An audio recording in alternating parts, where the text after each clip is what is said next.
So obviously, congratulations on the baby and everything. Just what's been the first few months of this motherhood like? It's been 1 month.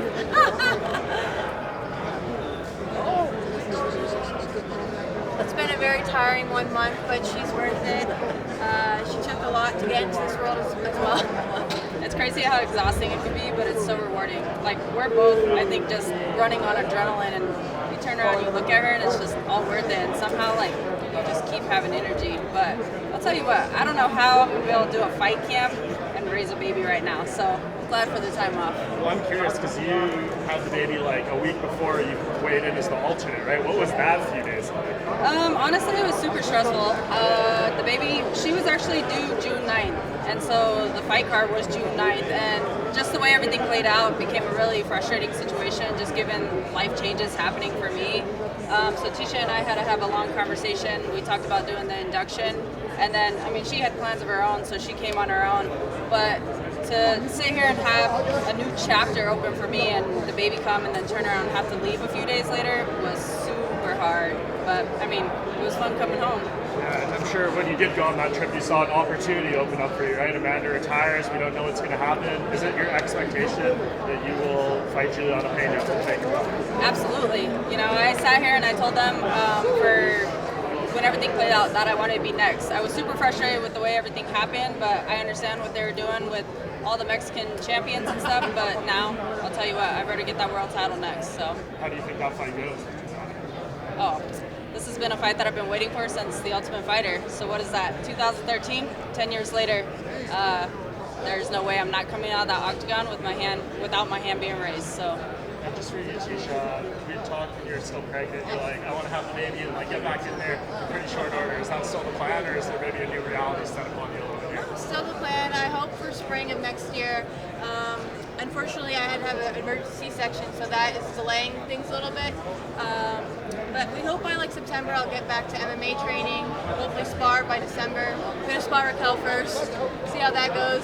If it goes well, I'd like to fight in March or April. Any opponent in mind? No, somebody that just gets me a win. I don't care.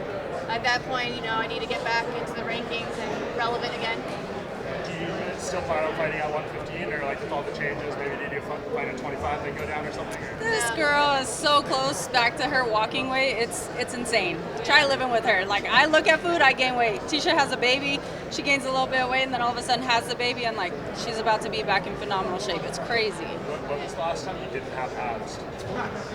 Never. This is the first time I've never had abs, and it's pretty sad. But hopefully they come back soon. The doctor said she left my abs intact and they were perfection. For both of you, what did you make of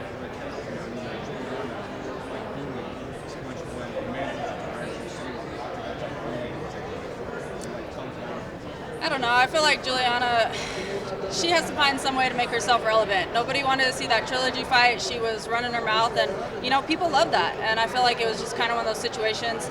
The fact that Amanda was retiring and moving on with her life and doing things for herself, like, there's nothing wrong with that. But then again, she just needed the attention, and I feel like that's exactly what it was. They had our seats right next to each other, which I found really interesting, but she sat in front of me, and the whole time that was going on, like, I was just standing behind her shaking my head, because I don't get it. Like, I feel like she was just being a hater because she didn't get that chance again. But in reality, I don't think with the third fight, it would have been any different. Like, Amanda would have still been champion, so. When you're at the Hall of Fame, how motivating is it, you know, seeing these guys? You had that great moment with Cowboy getting the picture. What does this do for you as fighters to know that this is the pinnacle? You know, some people just want to be a champion, but being a Hall of Fame, it's like a whole other level. What does this do for motivation-wise to be here and see your peers making it? For me, it's amazing to see them get inducted, especially people that we've built relationships with, like Cerrone. And Raquel and I have been in the UFC now for 10 and 9 years. You know, we both came from The Ultimate Fighter, and we're still doing it. She's number 2, I'm number 9 now. I think one day it's going to be there for us as well. There's not many women in the UFC Hall of Fame yet, but it's going to happen, and I see both of our names being there. Yeah, I absolutely agree with her.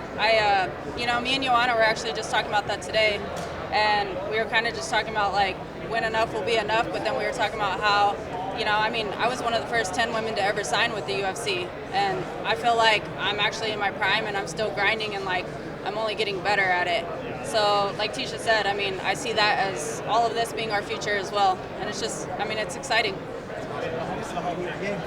Yeah, thank you guys. Thank you.